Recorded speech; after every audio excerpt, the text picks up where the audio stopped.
Hey, how's it going, guys? Mick here with another beer review. So, I'm reviewing the Sticky Nectar Counterculture Stone and Wood.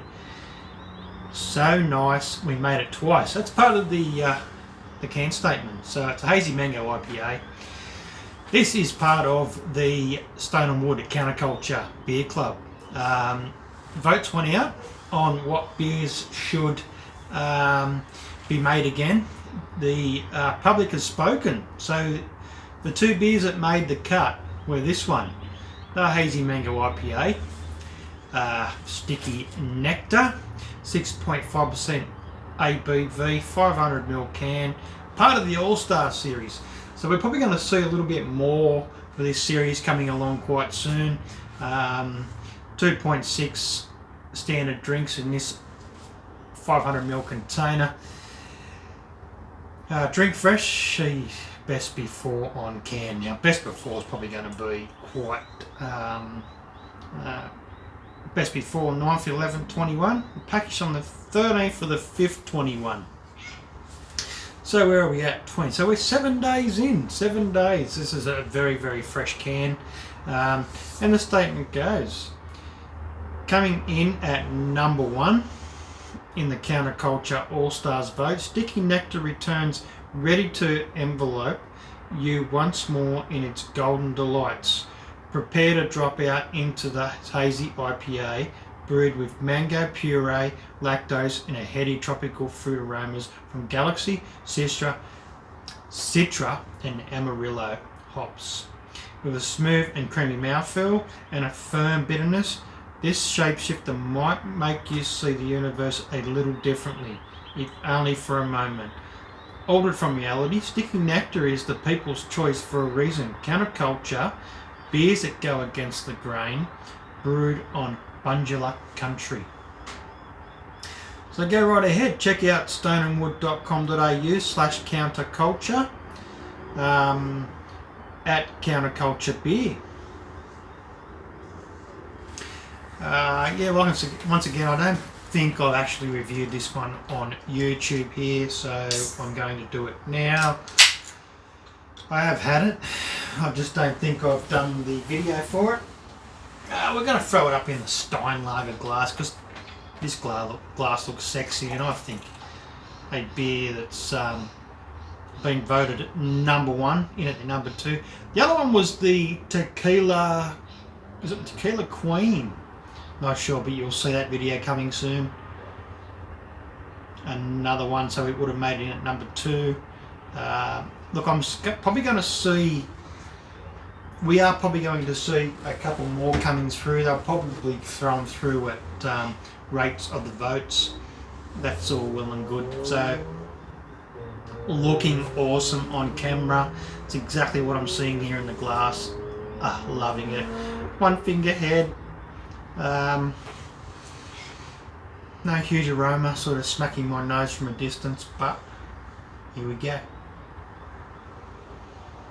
Oh yeah, that mango. Now, mango's not everyone's thing when it comes to beer. Mango's not everything. Devil's fruit, apparently, but it's not everyone's thing when it comes to the tropical side of things either.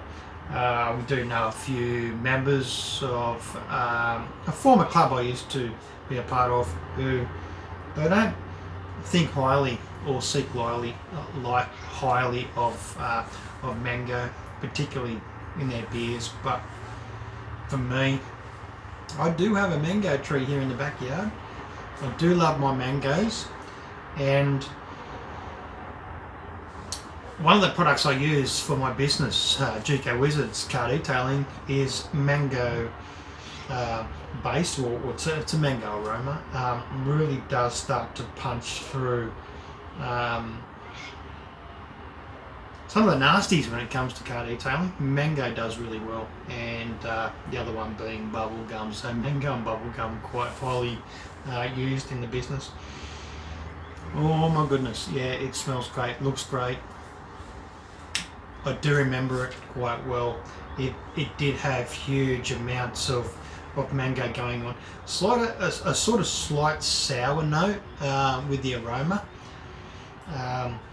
with the mango, and I think that's just mango itself. So the mango puree has that sort of, like it bites you up in the top of the jawline here. That is what you get on the aroma.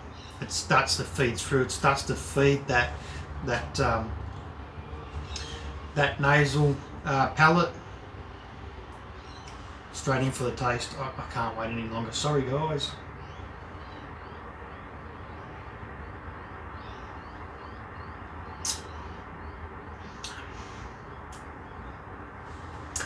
And it comes through exactly how I remember it. And now I do remember having that same thought. It's very candy-like, almost like I get that slight butter menthol. The butter menthol cough lolly does come across, and it feeds off, and you get that really intense sort of mango puree. I feel that butter menthol comes through because it's part of the alcohol that it's actually in this beer. Once again, it is a 6.5%.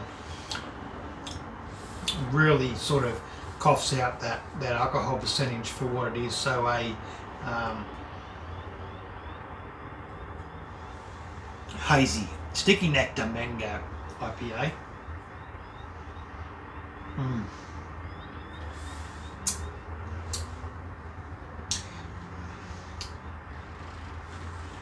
Can see why it was one of the favourites, why it was voted number one.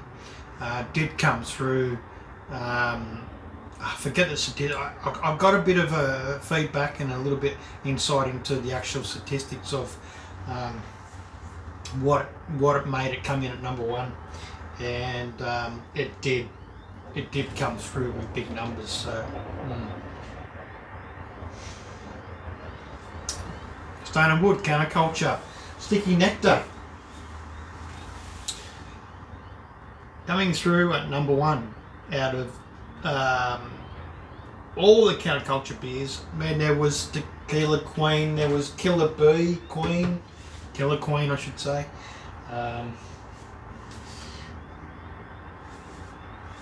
we had so many of them, didn't we? It's been quite a few. Plenty was received for the club. Really looking forward to this year's Stone Beer as well. That's coming very soon. That will be the annual tasting. So the crock will go aside like it has with previous years, and we'll just have the Stone Beer out of the stubby. Crocks getting put away. We've got some crocks there that have been sitting for quite a while. We've been tasting them as they go on. They've been absolutely delicious, very luscious, and do age well. Considering their alcohol content, they are aging quite well. So these crocks are killer. Cheers.